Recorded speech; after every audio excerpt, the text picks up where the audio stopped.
Esat mīļi sveicināti gada vistumšākajā mēnesī. Aizvien jau decembris mums katram bijis tāds pārdomu, sevis un padarītā izvērtēšanas laiks. Sagadījās tā, ka savas zemītes radošā grupa visu aizvadīto nedēļu pavadīja Baltkrievijā, kur tikām aicināti piedalīties 3. starptautiskajā televīzijas festivālā Lauku sēta 95. Tās neapšaubām mums visiem bija ļoti interesants un piepildīts dienas, kurās cita starpā varējām samērot savus spēkus ar 14 citu valstu kolēģu sniegumu. Un šovakar raidījumā gribam dalīties ar jums redzētajā, dzirdētajā un sajustajā. Godīgi sakot, mēs ar visai lielu interesi mērojām šo vairāk nekā 10 stundas garo braucienu, jo vairāk tādēļ, ka tik netāls un reizē tāls, mūsu prātos bija laiks, kad Sudrabkalnu vārdiem runājot par robežām gājām paceltu galvu. Jā, tagad kādreiz liektie rietumzemju apmeklējumi mums liekas tik pierasti un pašsaprotami, ka daudz eksotiskāk pēc vairākiem gadiem ir pabūt tur, kur paši bijām vēl pavisam nesen. Par to, kā šobrīd dzīvo mūsu ģeogrāfiski visam tuvie kaimiņi Baltkrievi, maz ieskats būs raidījuma gaitā. Bet tagad par Zaļo silu. Tā sauc vietu, kur tika mīļi sagaidīti un uzņēma 3. televīzijas festivāla Lauku sēta 95, 37 viesi un, protams, paši Baltkrievu televīzijas lauku žurnālisti. Šī vieta un šie bērni nevarēja atstāt vienaldzīgi nevienu no mums, kas bijām šeit aicināti. Ar vienādām izjūtām to uztvērām gan mēs latvieši, gan lietuvieši, ungāri, beļģi, itāļi, krievi, poļi, bulgāri, moldāvi, uzbeki, visi, kas bijām šeit. Zaļais sils tā ir sanatorija, kur ārstējas bērni, kas iezīmēti ar Černobiļu zīmi. Pēc mēneša viņu vietā nāk citi, un tā visu laiku, jo viņu ir ļoti, ļoti daudz. Un droši vien tas izsaka visu, bet tas jau būtu cits stāsts. Lielu daļu no Baltkrievijā pavadītā laika mēs aizvadījām uz riteņiem. Mērot vairāk nekā 1000 km 2 dienās bija gana nogurdinoši, un tomēr redzētā iespēja daudz ko no tā atsvēra. Iebraucot Ivanovskas apgabalā, mūs jūsmīgi sagaidīja pats šī apgabala izpildkomitejas priekšsēdis. Tik runāts gan par šī esošo kolhozu sasniegumiem un panākumiem sociālistiskajā sacensībā, ar vienu vārdu sakot, te viss kā vecajos, labajos laikos. Lai nu kā tur būtu, bet lielajā Ivanovas apgabalā ir tikai 10 zemnieku saimniecības, lielākā 15 hektāri, mazākā 5. Bet ciemiņus jau parasti ved turp, kur var ko parādīt un palepoties. Un viena tāda vieta ir Mazpilsētas Motiļas etnogrāfiskais muzejs, kur tikām sagaidīti gan ar sālsmaizi, gan Baltkrievu cilvēku patieso sirsnību. Un šeit skatāmajā katrs nāca pie secinājuma, ka zemes apstrādes aprīkojuma ziņā vismaz vienu un nemazu laiku visi esam vadījuši gandrīz uz viena līmeņa, lai arī dziesma mums katram sava.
Un kamēr dziesmas un dejas vēl nebija izskanējušas, mēs pamanījāmies pajautāt, kā Baltkrievijā jūtas kolēģi no Uzbekistānas.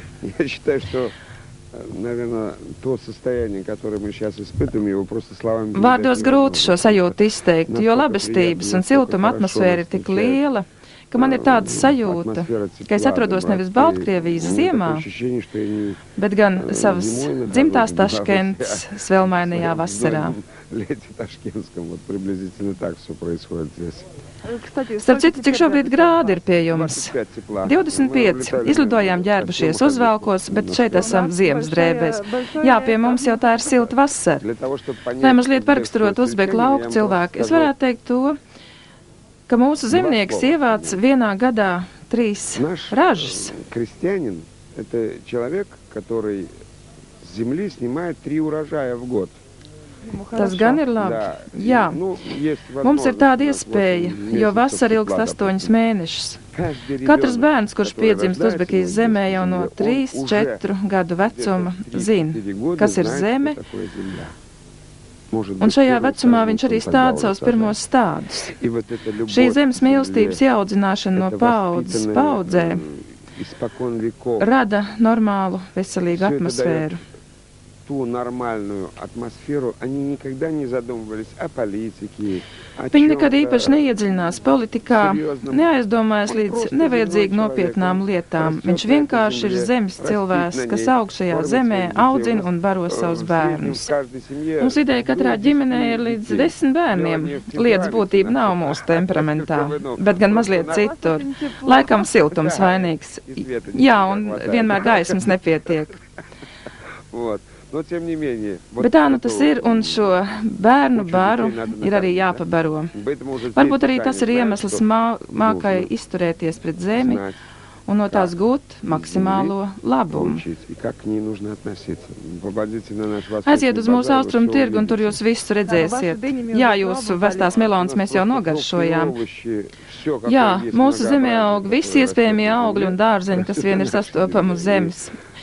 Un šajā pārpilnībā to tirgus cenas ir visai simboliskas.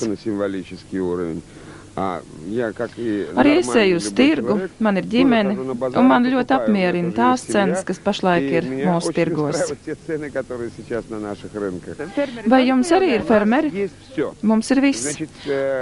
Aptuveni 20 000 fermeru, ir kolhozi, kooperatīvi, akciju sabiedrības, vispār visas iespējamās formas, kas varētu būt pieņemamas jebkuram. Mums ir tāds teiciens, nejauc nost veco māju, kamēr neesi uzcēlis jauno, lēnām, pamazām, un viss nostāsies savās vietās. Tā par savu dzīvi spriež uzbeki, bet mēs gribējām palūkot, kā savu šodien vērtē šeit nelielajā Baltkrievu mazpilsētiņā dzīvojošie. Tā kā viens no dzīves līmeņa rādītājiem ir veikala plauktu saturs un pirkt spēja, tad arī ielūkojāmies veikalā, kur aiz letes satikām vientuļu pārdevēju. Kā tad īsti dzīvojat? Normāli. Jūs esat pārdevējs? Jā. Cik varat pa dienu ietirgot? Nu, kā sanāk? Nu, как получится? Jums ir lielas naudas zīmes. Vai miljonu sanāk? Миллион, 2. 1, 2, var arī 6 ietirgot, ielaba prece. Leduskaps, piemēram, 4 miljonus maksā. Jums jau tad visi šeit ir miljonāri. Nu jā, tikai trūkst naudas. Ļaudis jums strādā kolhozā, vai ir jūtama algas diena? No algas diena, jā. Bet daudz alga saņem precē, piemēram, cukuru. Nu jau pāris mēnešus kā vispār nav maksāta nauda. Ar cukuru neizdzīvos. Kaut kā vajag samainīt. To vispirms jāatrod, kam pārdot. Kā jums liekas, kad pie jums būs savādāk?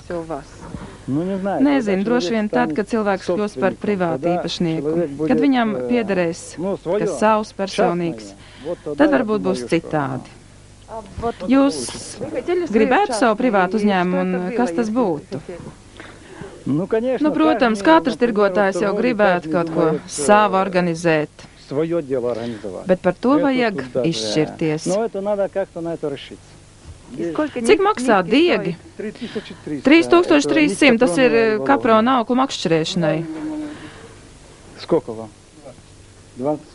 Cik pensionāram ir liela pensija? Man 540 000 rubeļu.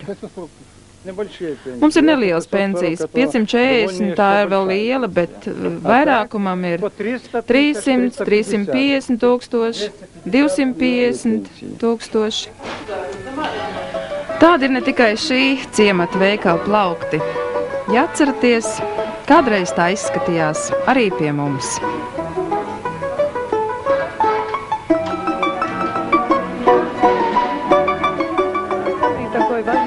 Kur jums ir pat ejošākā prece, ko visātrāk izpērk? Maize. Maize un piena produkti. Nu, un droši vien, kā visur arī šņabs.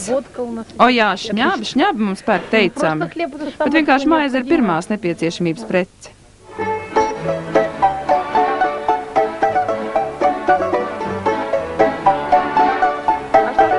Ko jūs atnācāt nopirkt? Maizi, pienu. Viss saka, ka naudiņas maz. Vai jums pietiek? Pietiek, kā ne? Konfekts nēdam, šņabi nedzeram, desu nepērkam, nopērkam maizi, pienu un viss pietiek. Jums ir gotiņa mājās? Nav, neturam vairs. Vīrs pēc infarkta, es arī esmu slima, tā kā neturam vairs. Bet zemi jums nedaudz ir?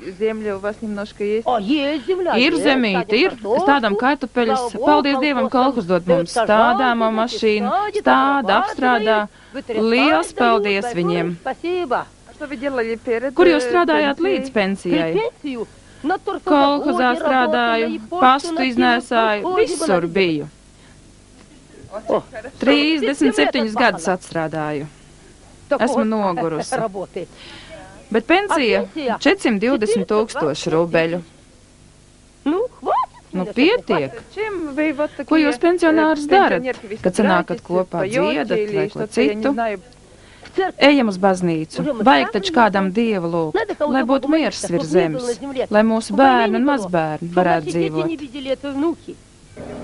Grūti pateikt, cik neviltotas patiesības un neuzspēlēt optimismu bija šīs vecās sievietes stāstījumā par visiem kolhozu un dzīves labumiem, jo gal galā ciemā bija iebraukusi ārzemju delegācija un sociālismu laikos, ja atceraties, tas uzliek runātājiem zināms pienākums. Bet Dievu gan viņi pieminēja no sirds. To sapratām nelielajā pieturvietā pie Pripetas upes, kuras krastos vairāk tūkstošu hektāru platībā plešas auglīgākās Baltkrievijas zemes, kuras patiesību sakot ir zudušas Černobiļas dēļ. Bet izrādās, tas jau neliedz upē ķert lomu, starp citu mūsu makšķerniekiem neierastā stilā un ar lielu prieku pozēt kā no gaisa nokritušajiem žurnālistiem. Starp citu itāļiem neviltot prieku sagādāja iespēju sasveicināties ar īstu Baltkrievu milici. Savukārt mēs, mainot tematu, gribējām uzzināt, kādu programmu uz festivālu atveduši Saulainās zemes pārstāvji. Mūsu programma ir, protams, par lauksaimniecības tematiku. Daļai tā ir veltīta vīna ražošanai un arī stāst par pēdējiem itāļu tehnoloģiju sasniegumiem šajā nozarē. Un'ultima cosa a dire sulle grandi invenzioni dell'Italia è che insieme agli Stati Uniti Vēl ir stāstīts par kādu ģeniālu izdomu.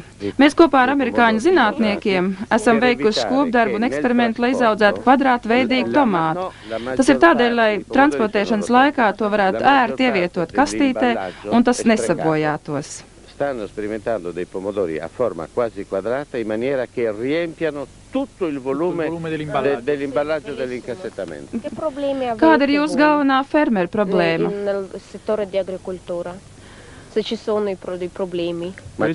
Galvenā problēma ir pārprodukcija, jo Itālija ražo ļoti daudz. Un, kā zināt, Eiropas Savienība nosaka kvotas, kurās ir jāiekļaujas. Ja saražo vairāk, tad tā jau ir liekā prece un iznāk, ka ražas daļa jāzaudē. Perché la Comunità Europea ha stabilito delle quote, ogni paese della Comunità Europea può produrre.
Да купляйте кожухи, приезжайте, мы вас ждем, мы кожухи вам пошьем.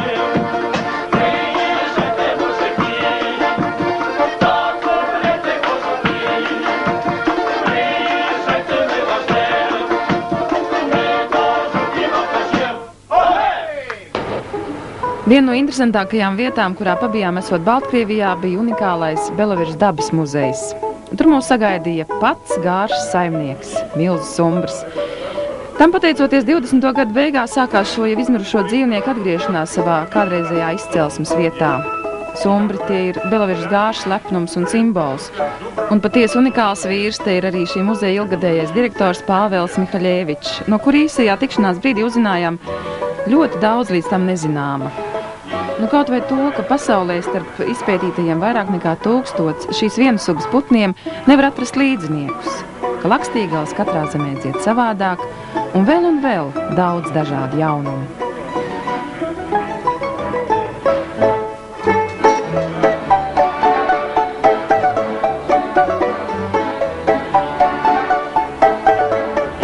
Bet, protams, pats aizstošākais bija dabā lūkot, kā tad izskatās šī tik daudz aprunātā un apjūsmotā Belavežas Gārša. Tā iesliedz arī Polijas teritorijā un kopā aizņem vairāk nekā 87,000 hektāru lielu platību. Jau ilgāku laiku kā šim apgabalam piešķirts rezervāta status, jo floras un fauna ziņā šī vieta ir patiesi unikāla. Un tad, arī mēs tikāmies ar pašu Gāršas galveno lepnumu sumbri.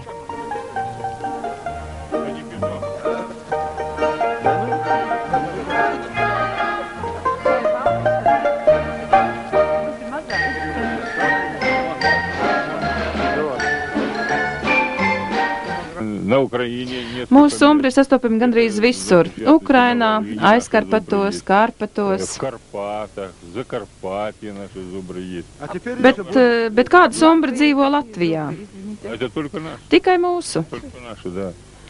Arī Lietuvā un Latvijā ir mūsu sumbri. Citur vienkārši nav. Pēc izcelsmes viņi visi nāk no Belavežas Gāršas. Зубр получен с белорусской части или с польской части. Для них это не имеет значения. Sumbri laikam ir ļoti gudri dzīvnieki. Jūs taču redzat, kā viņi saprotas ar žurnālistiem. Laikam jau pieraduši to darīt.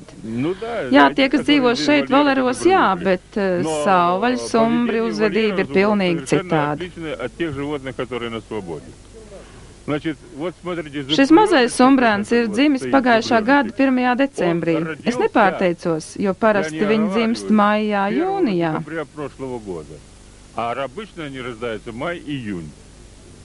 Bet kāpēc tā sanāca? Jo Valeros viņi dzīvo pēc citiem likumiem nekā brīvā dabā. Te valda likums ne diena bez mīlestības. Kā apgalvoja mūsu gids, tad tik varens, vairākus gadsimtus augušas priedes un eglis ir skatāms tikai te, Belavežas Gāršā. Un tam patiesi redzot tās gribējās piekrist.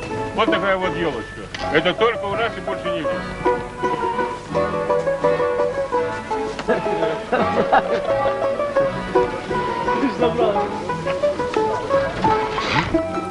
Un tā, patīksminājušies par visiem šīs vietas jaukumiem, mēs iztaujājām mūsu Moldāvu kolēģus, un ne jau par Belavežu, bet gan par viņu Moldāviju.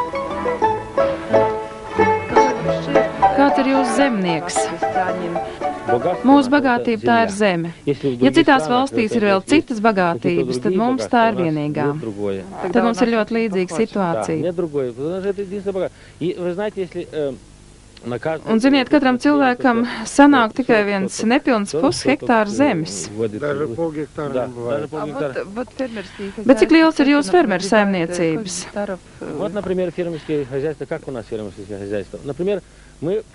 Pagājušā gadā uz festivālu mēs atvedām programmu par fermeri, kuram no sākuma bija tikai 3 hektāri. И он взял эту землю в аренду, так начинал. И там Tad viņš sāk nomāt zemi, sāk stādīt tur vīnogas, un tas bija ļoti skaisti. Ir tā, ka mūsu fermeriem nedod zemi tāpat vien, viņi to nomā, apstrādā, un, piemēram, pieminētais fermeris tagad jau apstrādā 160 hektārus. Es esmu zemnieku dēls, un man mūsu zemnieku praktiskums ir asinīs. Ja es eju pa ceļu un ieraugu kaut ko noderīgu uz tā mētājamies, kaut arī tagad jau 3-5 gadus esmu pilsētnieks, es to noteikti pacelšu, jo varbūt saimniecībā noderēs. Man to nevajag, bet es pacelšu, jo žēl atstāt zemē guļam. Tas mums ir ielikts asinīs. Kāds ir jūsu brīnišķīgākais vīns? Jūs teicāt, 50 vīnu šķirnes jums ir. To mēs teicām vakar, bet šodien jau sanāk krietni vairāk. Pats brīnišķīgākais vīns ir tas, kur gatavo pats. Piemēram, es un Mihais paši gatavojam savu vīnu. Jūs atbrauksiet uz Moldāviju, noiesim manos pagrabos un noteikti nogaršosim. Cita lieta ir vīna ražošana rūpnieciski. Bet, kad tu pats ar savām rokām to dari, spiedz sulu, iesit mucā spundi, tas ir pavisam cits. Mums arī pagrabos ir vīns, no apmēram 50 litri.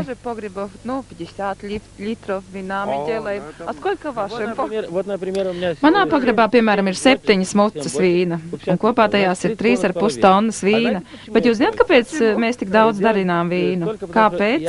Es vienmēr gribu satikties ar draugiem, un man viņi ir ļoti daudz, un vienmēr gribu uzcienāt tieši ar to vīnu, ko darina pats. Bet, ja pajokojam, tad viņš ļoti mīl iedzert savu vīnu. No Belvežas gāžas tālāk mūsu ceļš ved uz vienu no, tā var teikt, vislabākajiem Baltkrievijas kolhoziem, lai tur ieturētu kārtīgas pusdienas, bet pirms tam vēl dažas sarunas ar tur satiktajiem cilvēkiem. Jūs esat kolhoznieki? Jā, protams. Darbi pietiek? Jā, pietiek gan vasarā, gan rudenī. Tagad ziemā darba nedaudz mazāk. Jūs esat traktorists? Jā. Bet ko jūs vīri darat brīvajā laikā? Brīvā laika mums ir maz. Tikai atvaļinājuma laiks. Bet tā?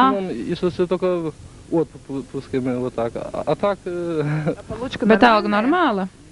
Pie mums vēl jā, bet netālu ir Ļeņina kolhos. Tur ir ļoti grūti.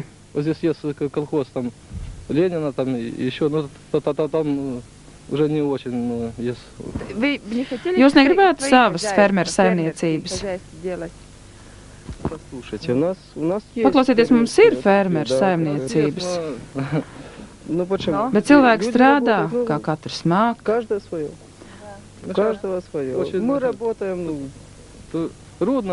Fermeru saimniecībās ir grūti, trūks tehnikas, daudz jāstrādā. Cik ir jūsu alga? Varbūt varat mums pateikt? Par visu vasaras un rudens sezonu esmu saņēmis 3 miljonus. Varētu būt vairāk. Cik tas sanāk dolāros? No apmēram 250–260 dolāri. Tikāmies arī ar šī kolhoza priekšsēdētāja Alekseju Skaku, un viņš, starp citu, savu kolhoza dzīvi aprakstījis vairākās grāmatās.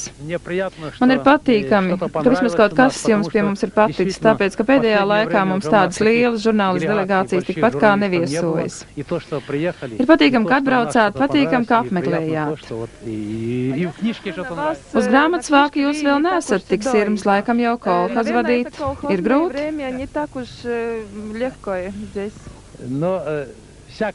Visādi vieta. Tāpēc grūti ko teikt, iet gan labi, gan slikti. Dzīvē kā dzīvē. Kā jūs redzat savu kolhozu nākotni? Uzskatu, ka jābūt nozares saimniecībai. Tagad veicam pārstrādi, daudz ko mainām. Jūs redzat, šeit atrodas komplekss, kas paredzēts 10 000 lielopiem. Tā ir perspektīva saimniecība. Bet tagad tur atrodas kāda 8000 ragāņu. Savulaik mēs ražojam aptuveni 4000 tonnas gaļas gadā. Jūs esat ne tikai priekšsēdētājs, bet arī rakstnieks. Mazliet mēģina. Tas ir jūsu vaļas prieks. Ir patīkami, ja ir par ko rakstīt, ja nav, tad arī nebūs par ko rakstīt. Mūsu saimniecība bija cieņā un godā, arī tagad tā ir kaut gan grūti, tāpēc arī ir ko teikt. Vai par rakstnieku nebūtu vieglāk? Vieglāk ir būt par priekšsēdētāju, man gan liekas, ka par rakstnieku. Tas ir jums, žurnālistiem.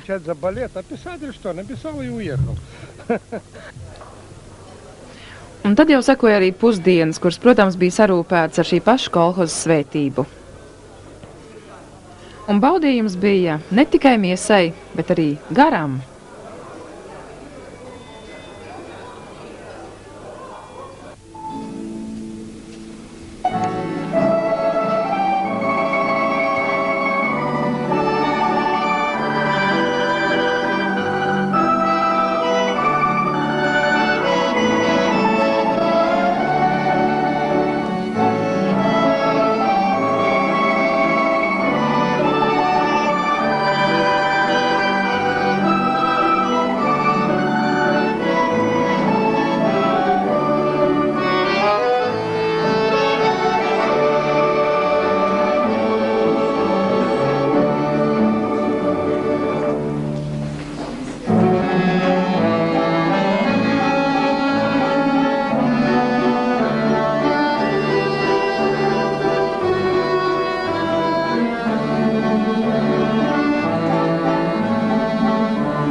Tie bija tikai pavisam nedaudz mirkļi, kurus notvērām vairāk nekā 2 dienu garajā pārbraucienā pa Baltkrievijas zemi. Un, protams, ka tie bija pilni kontrastiem un pārdomām. Atbraucot uz sanatoriju Zaļais Sils, nezinājām, ko pa to laiku, cītīgi strādājot izspriedus žūrija, kas vērtēja 26 konkursā iesniegtos darbus. Žēl, ka tos laika trūkuma dēļ pagavām redzēt tik ļoti maz.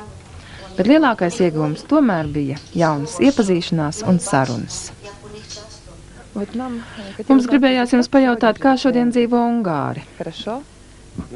Ziniet, es jums teiktu neslikti. Pārmaiņas ir notikušas, ir jūtamas jaunas vēsmas, bet kā jau mežonīgajā kapitālismā, droši vien arī pie jums. Es pazīstu jūsu zemi. Tāpat kā pie jums arī vārās dzīve, vēsture, ekonomika. Un tad uzpeld netīram un putas.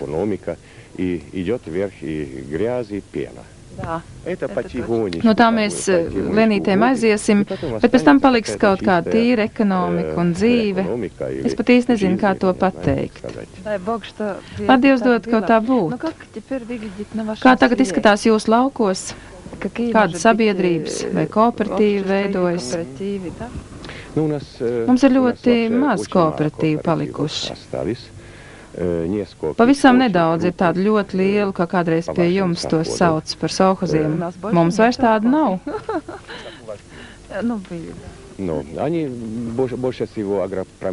Visvairāk ir agrokompleksi. Tātad tur sākas viss no lauka līdz pat konservam. Līdz gatavai precei. Viņi normāli dzīvo. Bet vispār laukos sākusies privatizācija. Tātad visi ir saņēmuši savu zemi. Arī vecākie cilvēki ir saņēmuši savu zemi atpakaļ, bet ko nu viņi vairs var ar to iesākt? Viņi zemi ir atdevuši nomā un pretīm saņem vai nu graudus, vai naudu, vai ko citu. Viņiem ir arī pensija un viņi dzīvo visnotaļ labi.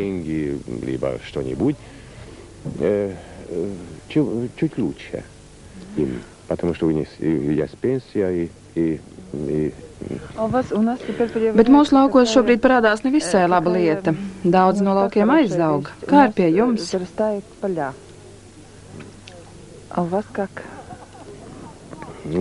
Pie mums arī vietām tā mēdz būt. Un tikai tāpēc, ka ir iespēja nomāt, brīvas zemes ir palicis visai maz. Поэтому вообще, свободно без использования очень мало земли осталось. Tas tiek regulēts ar to, ka visi grib dzīvot. Bet ja zeme tāpat vien ir pamesta, tad, protams, nekādu labumu tā nedod. Tāpēc katrs cenšas kaut ko izdomāt. Vai nu paša zeme apstrādā, vai tā tiek iznomāta, vai nu arī pārdota. Jo tagad pie mums ir iespēja savu zemi pārdot. Tad visi dara visu iespējamo, ko vien var izdomāt, lai izdzīvotu. Tāpēc, ka dzīve pie mums ir ļoti dārga. Kāda dzīve ir zemniekam, fermerim, kurš pats strādā? Vispār mums ir divas fermeru paaudzes. Ne jau jaunie un vecie, bet tādi, kuri ātri spēja saprast, norientēties. Viņi saņēma arī kredītu uz labiem noteikumiem un nelieliem procentiem.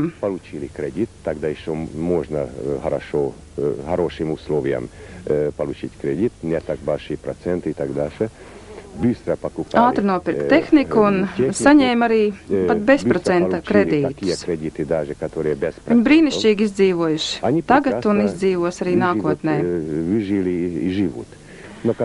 Bet tie, kuri vēlāk sāka, tiem ir daudz grūtāk, jo nodokļi ir milzīgi, kredīti ir tādi pilnīgi nelietīgi. Mums ir tādas līdzīgas situācijas. Ungārijā ir ļoti laba zeme, kvieši ir augstākajā pasaules līmenī. Kukurūza, ir attīstīta arī lopkopība un arī vispārējais. Mums ir tādi fermeri, kur ir sākuši pat strausus audzēt. Visi grib izdomāt kaut ko jaunu, lai varētu izdzīvot. Mēs esam dzirdējuši, ka viena strausa ola maksā $1000. Vai tā ir? Jā, ir, jo man liekas, ka no vienas olas var izgatavot 50 omletes. Mums arī bija viens tāds moments, bet vai jūs domājat, ka tas ir nopietni? Jā, tas ir nopietni. Tam varētu būt nākotne. Pagaidām tikai neviens īsti nav nobaudījis strausu gaļu. Pašlaik tie tiek audzēti un tiek domāts, kā tos eksportēt uz Rietumu Eiropu. Jo tur strausa gaļa ir lielā cieņā. Es saprotu, ka tas nav svarīgi, bet tas ir interesanti. Bet kāds ir ungāru zemnieks? Ungārs pēc savas dabas.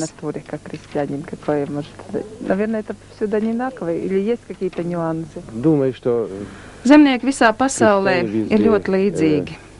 Viņiem piemīt darba mīlestība, viņi ļoti agri ceļas, strādā, un ja ir vajadzība, tad, protams, priecājas. Mūsu zemnieks ir ļoti mazrunīgs. Ungāri vispār ir tauta, kas strādā, un vēl netērē laiku, lai papļāpātu. Pusstundā viens vārds vai frāze, un pietiek. Они вообще не теряют время, чтобы говорить. Не так уж долгие эти времена, когда латыши ездили по Польшу как за границей. Nav jau nemaz tik tālu tie laiki, kad latvieši uz Poliju brauc kā uz ārzemēm un bija priecīgi tur nokļūstot, jo varējām redzēt un salīdzināt, kā jūs dzīvojat. Kā jūs šobrīd dzīvojat? Man liekas, ka mēs dzīvojam labi, bet vienmēr jau gribas tiekties pēc tā, lai dzīvotu vēl labāk.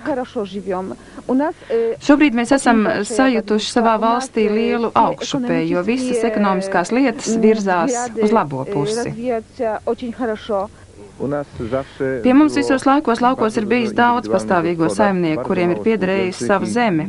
Apmēram 80% no lauksaimniecībā izmantojamās zemes ir privātsaimniecība rokās. Mums ir arī liela lauksaimniecības kooperatīva un līdz ar to nav tik daudz problēmu kā jums. Tagad mums nav valsts saimniecība, un līdz ar to ir palicis diezgan daudz brīvas zemes, kur zemnieki var nopirkt vai nomāt. Pavisam mums ir 2.200.000 lielāku un mazāku fermeru saimniecību, bet mēs ļoti labi saprotam, ka šīm saimniecībām nav nākotnes un perspektīvas, un līdz ar to tās nevarēs iekļauties Eiropas tirgus apritē, jo viss jau nosaka konkurentspēja. Runājot par perspektīvu, mēs domājam, ka mums ir jāatstāja tikai 1/3 daļa no visu šo saimniecību skaita, jo vispār perspektīvai saimniecībai jābūt nemazākai par 150 hektāriem. Mazās saimniecības varēs izdzīvot, bet nevis domāt par lielāku nākotni.